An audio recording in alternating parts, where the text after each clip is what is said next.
परमेश्वर के दैनिक वचन। क्या अब तुम लोग परमेश्वर एवं मानव जाति के बीच के बड़े अंतर का आभास करते हो?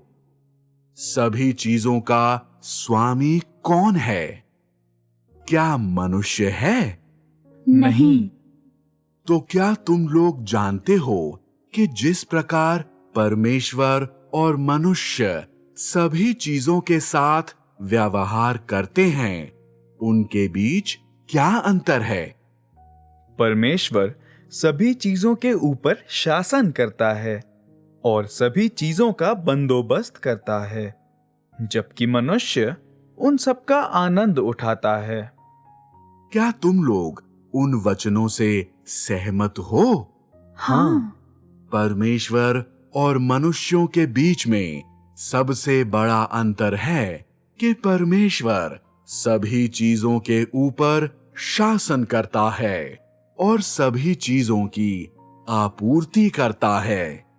परमेश्वर प्रत्येक चीज का स्रोत है और मानव जाति सभी चीजों का आनंद उठाता है, जबकि परमेश्वर उनकी आपूर्ति करता है।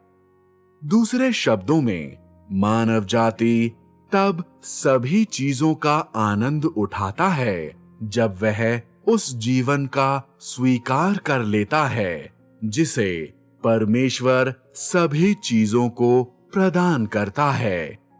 मानव जाति परमेश्वर के द्वारा सभी चीजों की सृष्टि के परिणामों का आनंद उठाता है, जबकि परमेश्वर स्वामी है। सही है? तो सभी चीजों के दृष्टिकोण से परमेश्वर और मानव जाति के बीच क्या अंतर है? परमेश्वर सभी चीजों की बढ़ोतरी के श्रेणियों को साफ साफ देख सकता है और सभी चीजों की बढ़ोतरी के नमूनों को नियंत्रित करता है और उन पर शासन करता है। अर्थात सभी चीजें परमेश्वर की दृष्टि में हैं और उसके निरीक्षण के दायरे के भीतर हैं। क्या मानव जाति सभी चीजों को देख सकता है? नहीं। जो मानव जाति देखता है वह सीमित है। तुम नहीं कह सकते हो कि सभी चीजें वे ही हैं जिन्हें वे अपनी आंखों के सामने देखते हैं। यदि तुम इस पर्वत पर चढ़ते हो तो जो तुम देखते हो वह यह पर्वत है। पर्वत के उस पार क्या है, तुम उसे नहीं देख सकते हो। यदि तुम समुद्र के किनारे जाते हो तो तुम महासागर के इस भाग को देखते हो, परंतु तुम नहीं जानते हो कि महासागर का दूसरा भाग किसके समान है। यदि तुम इस जंगल में आते हो तो तुम उन पेड़ पौधों को देख सकते हो जो तुम्हारी आंखों के सामने और तुम्हारे चारों ओर हैं, किंतु जो कुछ और आगे है उसे तुम नहीं देख सकते हो। मनुष्य उन स्थानों को नहीं देख सकते हैं जो अधिक ऊंचे, अधिक दूर और अधिक गहरे हैं। वे वह सब कुछ जो उनकी आंखों के सामने है और उनकी दृष्टि के भीतर है, उन्हें ही देख सकते हैं। यद्यपि मनुष्य एक वर्ष की 4 ऋतुओं के श्रेणियों और सभी चीजों की बढ़ोतरी के श्रेणियों को जानता है, फिर भी वे सभी चीजों का प्रबंध करने या उन पर शासन करने में असमर्थ है। दूसरे रूप में, जिस तरह से परमेश्वर सभी चीजों को देखता है, वह ऐसा है जैसे परमेश्वर एक मशीन को देखता है जिसे उसने व्यक्तिगत रीति से बनाया है। वह हर एक तत्व को बहुत ही अच्छी रीति से जानता है। उसके सिद्धांत क्या हैं, उसके नमूने क्या हैं और उसका उद्देश्य क्या है। परमेश्वर इन सभी चीजों को सरलता एवं स्पष्टता से जानता है। इस प्रकार परमेश्वर परमेश्वर है और मनुष्य मनुष्य है। भले ही मनुष्य लगातार विज्ञान एवं सभी चीजों के नियमों पर अनुसंधान करता रहे, फिर भी यह एक सीमित दायरे में होता है, जबकि परमेश्वर सभी चीजों को नियंत्रित करता है। मनुष्य के लिए यह असीमित है।